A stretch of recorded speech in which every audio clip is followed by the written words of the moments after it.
ನಮಸ್ಕಾರ ವೀಕ್ಷಕರೇ, ಎಲ್ಲರೂ ಹೇಗಿದ್ದೀರಾ? ನಾನು ಸಾನ್ವಿ ಸಚಿನ್. ನಿಮ್ಗೆಲ್ರಿಗೂ ದ ಬೋರ್ಕಸ್ ಚಾನೆಲ್ಗೆ ಸ್ವಾಗತ.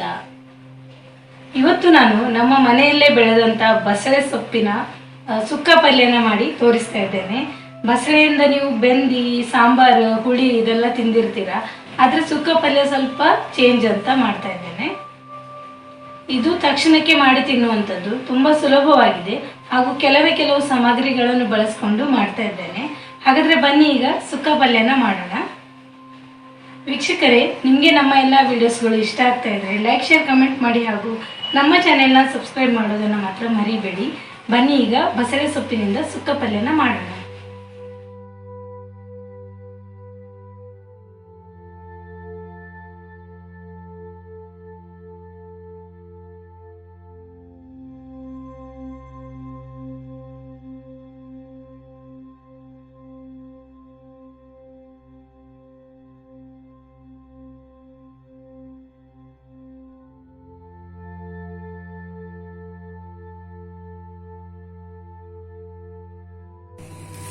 ನೋಡಿ ವೀಕ್ಷಕರೇ, ನಮ್ಮ ಮನೆಯ ತೋಟದಲ್ಲಿ, ಗಾರ್ಡನ್ ಅಲ್ಲಿ, ಬಾಲ್ಕನಿ ತೋಟದಲ್ಲಿ ಬೆಳೆದಂತ ಬಸಳೆ ಸೊಪ್ಪು. ಇದು ಹೋದ ವರ್ಷ ನಟ್ಟದ್ದು ನಾನು ಗಿಡ ತಂದು. ಅದು ಒಂದು 2-3 ಸರ್ತಿ ಪಲ್ಯ ಮಾಡಿದ್ದೆ. ಈ ಸರ್ತಿ ತುಂಬಾ ದೊಡ್ಡದಾಗಿ ಬಂತು, ಮತ್ತೆ ಬಾಲ್ಕನಿಯಿಂದ ಹೊರಗೆ ಹೋಗಿತ್ತು. ಅದಕ್ಕೆ ನಾನೆಲ್ಲ ಕಟ್ ಮಾಡ್ಬೇಕಾಯ್ತು. ಈಗ ತುಂಬಾ ಚಂದ ಬಂದಿದೆ ನೋಡಿ. ಹೋದ ವರ್ಷ ನಾನು ಇದರಿಂದ ಇದಕ್ಕೆ ಹಲಸಿನ ಬೀಜ ಹಾಕಿ ಬಸಳೆ ಒಟ್ಟಿಗೆ ಬೆಂದಿ ಅಥವಾ ಸಾಂಬಾರ್ ಮಾಡಿದ್ದೆ. ಅದರ ರೆಸಿಪಿ ಕೂಡ ಇದೆ, ಅದು ಡಿಸ್ಕ್ರಿಪ್ಷನ್ ಹಾಕಿರ್ತೇನೆ, ನೋಡ್ಕೊಳ್ಳಿ. ಇವಾಗ ಮನೆಯಲ್ಲೇ ಆದಂತ ಬಸಳೆ ಅಂತ ತುಂಬಾ ಖುಷಿ ಆಗ್ತಾ ಇದೆ. ಸುಮಾರು ಬಸಳೆ ಸಿಕ್ಕಿದೆ, ಇನ್ನೂ ಸಹ ಸುಮಾರು ಇದೆ ಗಿಡದಲ್ಲಿ. ಇದು ಉದ್ದ ಬಳ್ಳಿ ಬಂದದೆಲ್ಲ ತೆಗಿಬೇಕಾಯ್ತು ನಾನು. ನೋಡಿ, ತುಂಬಾ ಫ್ರೆಶ್ ಆಗಿ ಇದೆ.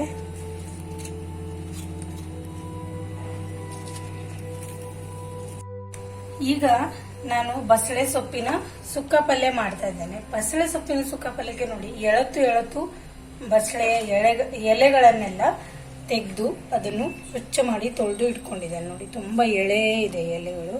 ಆಮೇಲೆ ಸ್ವಲ್ಪ ಎಳತ್ತು ದಂಟು ಸಹ ತಕೊಂಡಿದ್ದೇನೆ. ಗಟ್ಟಿ ದಂಟು ಸರಿಯಾಗುದಿಲ್ಲ ಸುಕ್ಕ ಮಾಡ್ಲಿಕ್ಕೆ, ಸಾಂಬಾರಿಗೆ ಮಾತ್ರ. ಇದು ತುಂಬಾ ಎಳತ್ತಿದೆ ನೋಡಿ ದಂಟು, ಅದಕ್ಕೆ ಸ್ವಲ್ಪ ಅದು ತಗೊಂಡಿದ್ದೇನೆ. ಆಮೇಲೆ ಅದರ ಜೊತೆಗೆ ಸ್ವಲ್ಪ ಇಲ್ಲಿ ನೀರುಳ್ಳಿ, ಒಂದು ಸಣ್ಣ ನೀರುಳ್ಳಿಯನ್ನು ಕಟ್ ಮಾಡಿ ಇಟ್ಟದ್ದು, ಸಣ್ಣ ಟೊಮೆಟೊ ಕಟ್ ಮಾಡಿ ಇಟ್ಟಿದ್ದೇನೆ, ಸ್ವಲ್ಪ ಬೆಲ್ಲ, ಒಂದು ಹಸಿಮೆಣಸಿನಕಾಯಿ, ಆಮೇಲೆ ಸ್ವಲ್ಪ ಕರಿಮೆಣಸಿನ ಪುಡಿ. ಯಾಕಂದ್ರೆ ಬಸಳೆ ಸೊಪ್ಪು ತಂಪು, ಅದಕ್ಕೆ ಸ್ವಲ್ಪ ಕರಿಮೆಣಸಿನ ಪುಡಿ ಹಾಕಲೇಬೇಕು. ಸ್ವಲ್ಪ ಸಾಸಿವೆ, ಇಲ್ಲಿ ಕರಿಬೇವು, ಸ್ವಲ್ಪ ನಾನು ಒಂದು 10 ಎಳೆ ಬೆಳ್ಳುಳ್ಳಿ ತಗೊಂಡಿದ್ದೇನೆ. ಇದರ ಜೊತೆ ಬೆಳ್ಳುಳ್ಳಿ ಸಹ ಒಳ್ಳೇದು ಹಾಕಿದ್ರೆ. ಸ್ವಲ್ಪ ಅರಿಶಿನ ಇದೆ. ಇಲ್ಲಿ ನಾನು ಹುಣಸೆ ಹಣ್ಣನ್ನು ಅದಕ್ಕೆ ಸ್ವಲ್ಪ ನೀರು ಹಾಕಿ ಇಟ್ಟಿದ್ದೇನೆ. ಈ ನೀರನ್ನು ಹಾಕಿ ಬೇಯಿಸ್ಲಿಕ್ಕಿದೆ. ಇಲ್ಲಿ ಸ್ವಲ್ಪ ಕೊಬ್ಬರಿನ ತುರಿದು ಇಟ್ಕೊಂಡಿದ್ದೇನೆ. ಈಗ ನಾವು ಇದನ್ನು ಬಸಳೆ ಸೊಪ್ಪನ್ನು ಸಣ್ಣಾಗಿ ಹೆಚ್ಚುವ, ಮತ್ತೆ ಈ ದಂಟು ಸಹ ಸಣ್ಣದಾಗಿ ಹೆಚ್ಕೊಳ್ಬೇಕು. ಈಗ ದಂಟನ್ನು ಸಣ್ಣದಾಗಿ ಹೆಚ್ಕೊಳ್ಳುವ. ಬಸಳೆ ಆರೋಗ್ಯಕ್ಕೆ ತುಂಬಾ ತಂಪು. ಇದು ನಮ್ಮ ಮನೆ ಗಾರ್ಡನ್ ಅಲ್ಲೇ ಬೆಳೆದದಲ್ಲ, ಹಾಗೆ ಆರ್ಗ್ಯಾನಿಕ್ ಕೂಡ ಇದೆ, ಫ್ರೆಶ್ ಇದೆ. ಊರಲ್ಲೆಲ್ಲ ಬಸಳೆ ಎಲ್ಲರ ಮನೆಯಲ್ಲೂ ಇರ್ತದೆ. ಇದರಲ್ಲಿ ತುಂಬಾ ಆರೋಗ್ಯಕ್ಕೆ ತುಂಬಾ ಉಪಕಾರಿ. ಇದು ನಿಮಗೆ ಉಷ್ಣ ಎಲ್ಲ ಆದಾಗ ಬಸಳೆ ತಿಂದ್ರೆ ಬ್ಯಾಲೆನ್ಸ್ ಆಗ್ತದೆ. ಹೀಟ್ ಎಲ್ಲ ಆದ್ರೆ ಒಳ್ಳೇದಿದು. ಆದ್ರೆ ಸ್ವಲ್ಪ ಶೀತ ತಂಪಿದು, ಅದಕ್ಕೆ ನಾವು ಕರಿಮೆಣಸನ್ನು ಹಾಕೊಳ್ಳೋದು.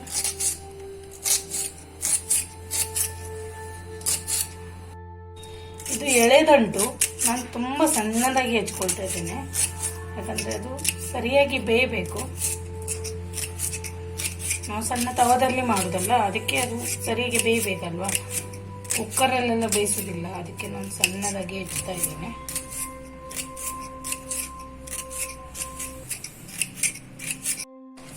ನೋಡಿ ವೀಕ್ಷಕರೇ, ದಂಟೆಲ್ಲ ಸಣ್ಣದಾಗಿ ಹೆಚ್ಕೊಂಡಿದ್ದೇನೆ. ಈಗ ಸೊಪ್ಪು ಸಹ ಸಣ್ಣದಾಗಿ ಹೆಚ್ಕೊಳ್ಳುವ.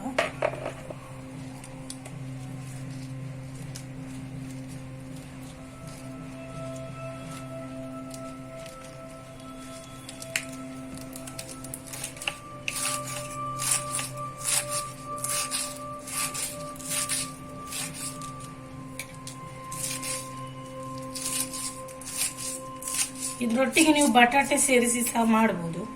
ನಾವು ಪಾಲಕ್ ಬಟಾಟೆ ಹೇಗೆ ಮಾಡ್ತೀವಿ ಅದೇ ತರ. ಆದರೆ ನಾನು ಇದನ್ನೇ ಬಳಸಿ ಮಾಡ್ತಾ ಇದ್ದೇನೆ. ಇದು ಸಹ ಒಳ್ಳೇದಾಗ್ತದೆ ಹೀಗೆ.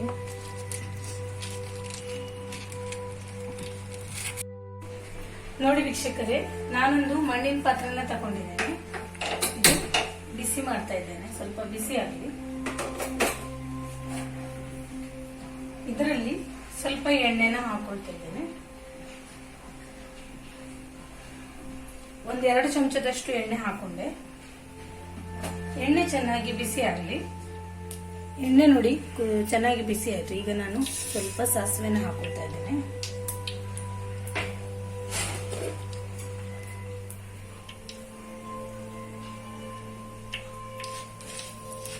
ಸಾಸಿವೆ ಸಿಡಿಬೇಕು, ಚೆನ್ನಾಗಿ ಸಿಡಿಲಿ, ಇಲ್ಲಾಂದ್ರೆ ಕಹಿ ಬರ್ತದೆ.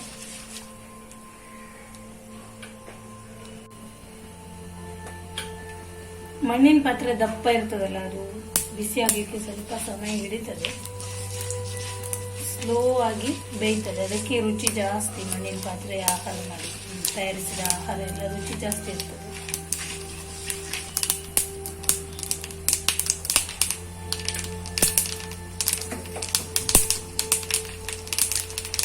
ಈಗ ಇದಕ್ಕೆ ನಾನು ಒಂದು ಎಳೆ ಕರಿಬೇವು ಹಾಕ್ತಾ ಇದ್ದೇನೆ.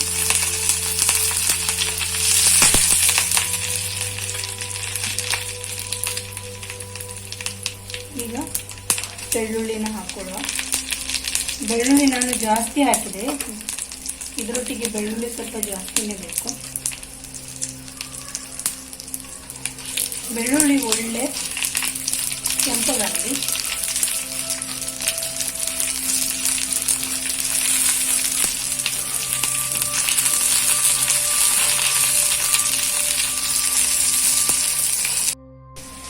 ಬೆಳ್ಳುಳ್ಳಿ ನಾನು ಸಿಪ್ಪೆ ಸಮೇತ ಹಾಕಿದ್ದೇನೆ, ಆದ್ರೆ ಹಾಕೋ ಮುಂಚೆ ಸ್ವಲ್ಪ ಜಜ್ಜಿದ್ದೇನೆ, ಇಲ್ಲಾಂದ್ರೆ ಅದು ರಟ್ಟುತ್ತದೆ ನೋಡಿ. ಒಂದೆಲ್ಲೋ ಸ್ವಲ್ಪ ಸರಿ ಜಜ್ಜಿಲ್ಲ, ಅದಕ್ಕೆ ರಟ್ಟಲಿಕ್ಕೆ ಸೌಂಡ್ ಆಯ್ತು ನೋಡಿ.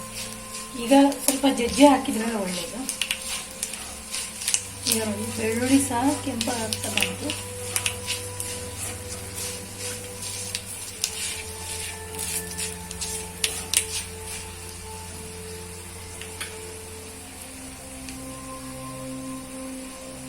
ಈಗ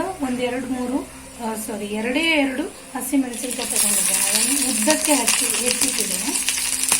ಅದನ್ನು ಸಹ ಹಾಕ್ತಾ ಇದ್ದೇನೆ.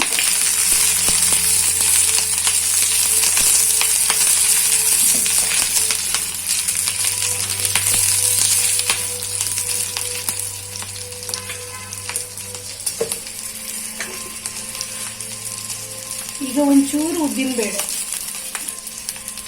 ಇದು ಒಗ್ಗರಣೆಯಲ್ಲಿ ಒಳ್ಳೆದಾಗ್ತದೆ ಉದ್ದಿನಬೇಳೆ ಹಾಕಿದ್ರೆ.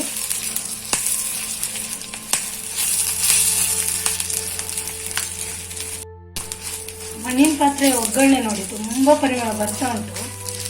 ಮಣ್ಣಿನ ಪಾತ್ರೆಯಲ್ಲಿ ಬೇಯಿಸಿದ ಆಹಾರ ಆರೋಗ್ಯಕ್ಕೆ ಸಹ ಒಳ್ಳೆಯದು ಅಂತ ಇದಕ್ಕೆ ಹೇಳ್ತಾರೆ.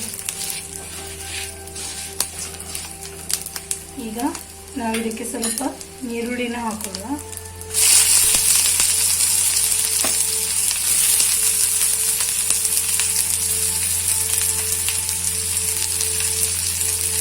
ಈರುಳ್ಳಿ ಸಹ ಸ್ವಲ್ಪ ಕೆಂಪಗಾಗೋ ತನಕ ಈ ರೀತಿ ಹುರ್ಕೊಳ್ಳುವ.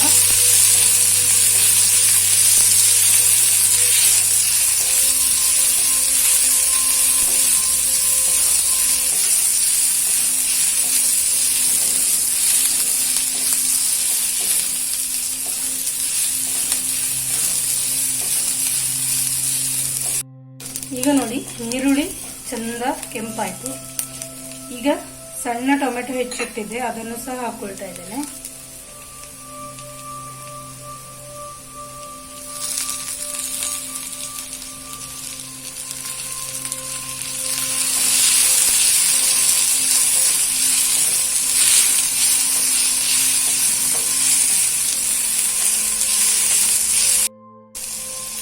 ಈಗ ಒಂಚೂರು ಅರಿಶಿನ ಚಿಟಿಕೆಯಷ್ಟು, ಆಮೇಲೆ ಕರಿಮೆಣಸಿನ ಪುಡಿ,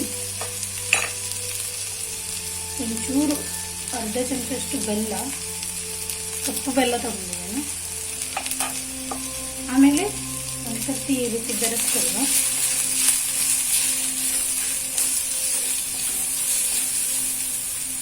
ಈಗ ನನ್ನ ಹತ್ರ ಹುಣಸೆ ಹುಳಿ ನಾನು ನೀರಲ್ಲಿ ಹಾಕಿಟ್ಟಿದ್ದೆ, ಅದರ ರಸನ ತೆಗೆದು ಹಾಕೊಳ್ಳುವ.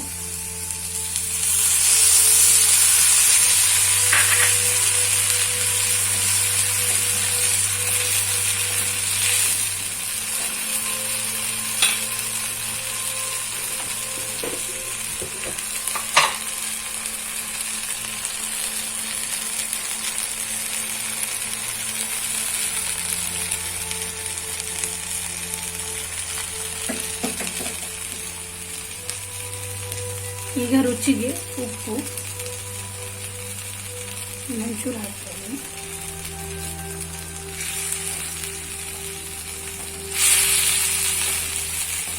ಎಲ್ಲ ಬೆರೆಸ್ಕೊಂಡಾಯ್ತು, ಉಪ್ಪು ಹುಳಿ ಖಾರ ಸಿಹಿ ಎಲ್ಲ ಸೇರಿಸಿ ಆಯಿತು. ಈಗ ನಾವು ಈ ಸೊಪ್ಪು ಮತ್ತು ದಂಟನ್ನು ಸೇರಿಸ್ತೇವೆ.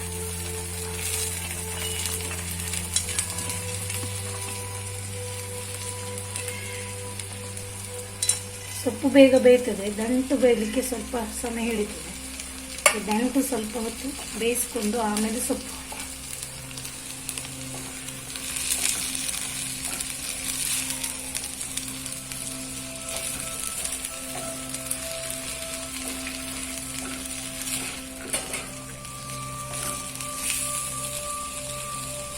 ಇದಕ್ಕೊಂದು ಚೂರು ನೀರು ಹಾಕ್ಬೇಕೀಗ. ಈಗ ಒಂಚೂರು ನೀರು ಹಾಕ್ತೇನೆ, ಜಾಸ್ತಿ ಬೇಡ, ಇಲ್ಲಾಂದ್ರೆ ಅದು ಸುಕ್ಕ ಪಲ್ಯ ಥರ ಅನಿಸಲ್ಲ. ಯಾಕಂದರೆ ಜಾಸ್ತಿ ನೀರು ಹಾಕಬೇಕಂತಿಲ್ಲ, ಈ ದಂಟು ಸಹ ನೀರು ಬಿಟ್ಕೊಳ್ತದೆ, ಸೊಪ್ಪು ಸಹ ನೀರು ಬಿಟ್ಕೊಳ್ತದೆ. ಅದಕ್ಕೆ ಈಗ ಇದನ್ನು ಸ್ವಲ್ಪ ನಾನು ಮುಚ್ಚಿಟ್ಟು ಒಂದು 5 ನಿಮಿಷ ಬೇಯಿಸ್ಕೊಳ್ತೇನೆ.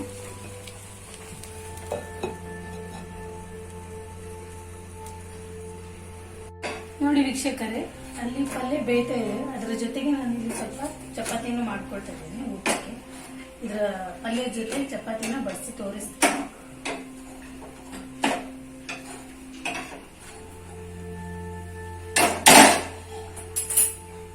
ಪುಲ್ಕ ಮಾಡ್ತಾ ಇದ್ದೇನೆ ಚಪಾತಿ ಎಲ್ಲ. ನೋಡಿ ವೀಕ್ಷಕರೇ, ಇಲ್ಲಿ ನಮ್ಮ ಪಲ್ಯ ಕೂಡ ಇದು ಗಂಟು ನೋಡಿ ಚೆನ್ನಾಗಿ ಬೆಂದಿತ್ತು. ಇಲ್ಲಿ ನೋಡಿ ಚಪಾತಿ ಕೂಡ ಚೆನ್ನಾಗಿ ಉಬ್ತಾ ಇದೆ, ಒಳ್ಳೆ ಉಬ್ಬಿತು ನೋಡಿ, ಮಸ್ತ್.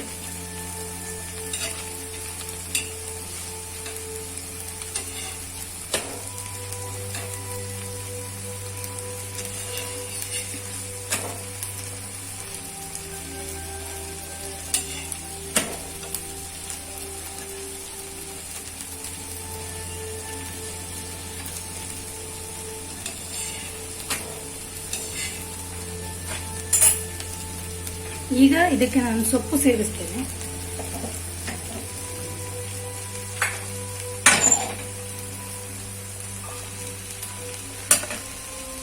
ಸೊಪ್ಪು ಬೇಗ ಬೇಯ್ತದೆ,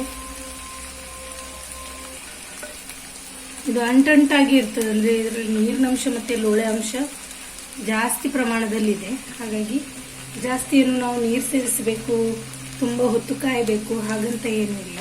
ಇದು ಪಟ್ಟಂತ ಬೇಯ್ತದೆ. ಈಗ ನಾನು 1 ಚಮಚದಷ್ಟು ನೀರು ಸೇರಿಸ್ತೇನೆ. ಒಂದ್ಸರ್ತಿ ಇದನ್ನಿಗೆ ಬೆರೆಸ್ಕೊಳ್ಳುವ.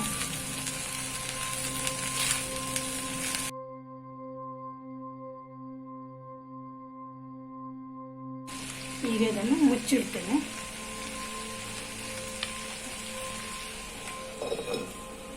ಒಂದು 5 ನಿಮಿಷ ಕಾಯುವ. ಈಗ ನೋಡಿ ವೀಕ್ಷಕರೇ, ಸೊಪ್ಪು ಬೆಂದಿದ ನೋಡಿ, ಸೊಪ್ಪು ಚೆನ್ನಾಗಿ ಬೆಂದು ಚೂರಾಯಿತು. ಹಾಕ್ಬೇಕಾದ್ರೆ ಎಷ್ಟಾಗಿತ್ತು ಈಗ ನೋಡಿ, ಒಂಚೂರಾಗಿ ಅದು ಎಲ್ಲ ಬಾಡಿ ಸರಿಯಾಗಿ ಬೆಂದಿದೆ.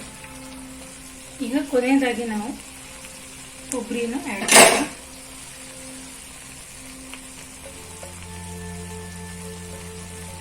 ನಮ್ಮ ಕಡೆ ಪದಾರ್ಥಕ್ಕೆಲ್ಲದಕ್ಕೂ ನಾವು ಕೊಬ್ಬರಿಯನ್ನು ಹಾಕ್ತೇವೆ, ಅದೇ ನಮಗೆ ರುಚಿ ಕೊಡ್ತದೆ.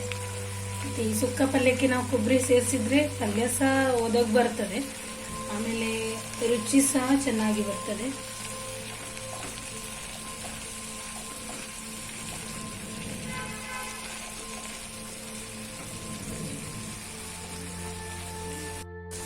ನೋಡಿ ವೀಕ್ಷಕರೇ, ತುಂಬ ಸುಲಭವಾದ ವಿಧಾನದಿಂದ ಬಸಳೆ ಸೊಪ್ಪು ಮತ್ತು ಎಳೆದಂಟಿನ ಪಲ್ಯನ ಮಾಡಿದ್ವಿ. ಈಗ ನಾನು ಗ್ಯಾಸ್ನ ಬಂದ್ ಮಾಡ್ತಾ ಇದ್ದೇನೆ. ಒಂಚೂರು ಇದು ನೀರೆಲ್ಲ ಆರಿ ಹೋಗಲಿ. ನೀರಿನಂಶ ಇಲ್ಲ, ಒಣಗಿದೆ, ಆದರೂ ಸ್ವಲ್ಪ ಒಣಗಲಿ. ಆಮೇಲೆ ನಾನು ಬಟ್ಲಲ್ಲಿ ಬಡಿಸಿ ತೋರಿಸ್ತೇನೆ.